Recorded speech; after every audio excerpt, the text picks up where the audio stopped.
Percayalah kepada Yesus. Inilah sampan bersama saya, Pater Domikevi, SVD. Bapak, Ibu, saudara-saudariku yang terkasih, sampan kembali menyapa Anda sekalian di hari ini, dimanapun saat ini Anda berada. Semoga selalu sehat, dilindungi, dan diberkati Tuhan.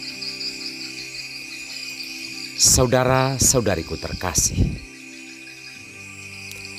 ada kata-kata motivasi yang pernah saya baca demikian. Tidak perlu menjelaskan tentang dirimu kepada orang-orang yang membencimu, karena sekalipun engkau mengatakan hal yang benar, mereka tidak akan percaya. Dan tidak perlu juga menjelaskan kebenaran hidupmu kepada orang-orang yang mencintaimu, karena mereka tidak membutuhkan itu sebagai alasan untuk percaya kepadamu. Orang yang mengasihimu tetap akan mengasihi dirimu apa adanya.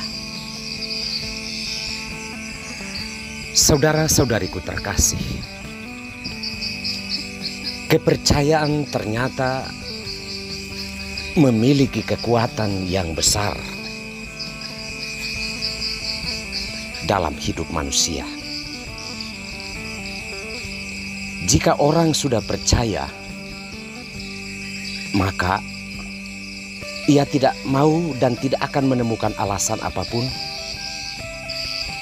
untuk tidak berada di hadapanmu. Hari ini sabda Tuhan mengajak kita untuk percaya kepada Yesus. Dasarnya adalah dalam bacaan pertama dari Kisah Para Rasul. Pertanyaan kepala penjara yang putus asa karena melihat mujizat yang terjadi di penjara ketika semua pintu yang terkunci rapat itu terbuka. Ia bertanya kepada Paulus, "Apa yang harus aku perbuat supaya aku selamat?" Paulus hanya mengatakan, "Percayalah kepada Yesus." Karena telah menyaksikan mujizat yang besar itu, maka orang ini dan seisi rumahnya memberi dirinya untuk dibaptis, dan mulai dari saat itu mereka bersukacita karena percaya kepada Yesus.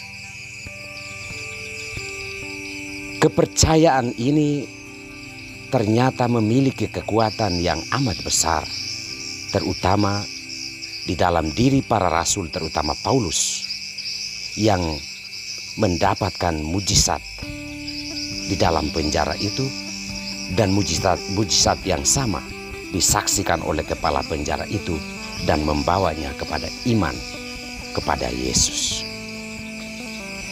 Dalam bacaan Injil, Yesus mengatakan bahwa adalah lebih baik dia pergi kepada Bapa, karena jika dia tidak pergi, maka roh penghibur itu tidak akan datang kepada para muridnya.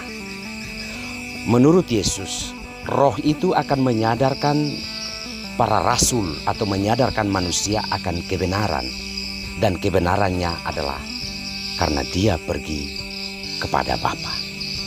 Inilah alasan yang kuat bagi kita untuk percaya kepada Yesus, karena ia mengatakan ia pergi kepada Bapa dan dia akan mengutus penghibur atau Roh Kudus itu kepada semua orang yang percaya kepadanya. Bapak, Ibu, saudara-saudariku yang terkasih, tentunya bacaan-bacaan hari ini mengajak kita untuk memperkuat iman dan keyakinan kita akan Yesus yang kita ikuti dan yang kita imani. Karena Yesus memiliki kekuatan yang besar terhadap keselamatan kita. Para rasul diselamatkan dari penjara, bahkan kepala penjara pun mengalami kekuatan itu, dan ia ditarik oleh Yesus untuk percaya kepada Tuhan di atas segalanya. Tentunya kita pun mengalami banyak hal dalam hidup di mana Tuhan Yesus melakukan pekerjaan-pekerjaan yang besar di dalam hidup kita. Semoga kita semakin percaya kepadanya dan semakin mencari alasan untuk tetap memperkuat iman kita kepada Yesus. Jika orang bertanya kepada kita, atau kita bertanya kepada orang, apa yang harus kita lakukan supaya kita selamat, maka percayalah kepada Yesus sebagai jalan, kebenaran, dan kehidupan kita. Tuhan memberkati kita semua.